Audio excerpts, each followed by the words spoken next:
શંકર ભગવાનની સ્તુતિ કરી અને કૈલાશ ગયા છે। આ બાજુ ભગવાનની પાસે વિભીષણ આવે છે।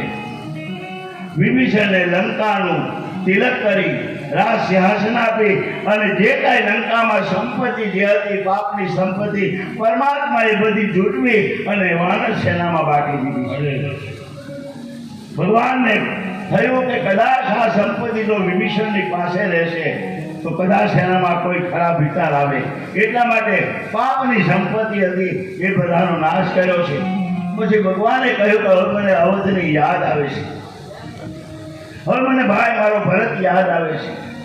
વિભીષણને કહ્યું કે તમે કોઈ પણ રીતે પુષ્પક વિમાન મગાવો અને જલ્દી અવધ પ્રયાણ કરીએ।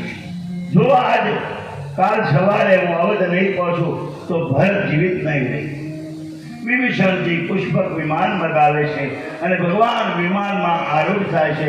નલ, નીલ, સુગ્રીવ આ બધા અગત્યના જે મુખ્ય વાનર હતા એ બધાને પુષ્પક વિમાનમાં બેઠાડ્યા છે। ભગવાન રામ, લક્ષ્મણ અને જાનકી પુષ્પક વિમાનમાં બેઠા છે।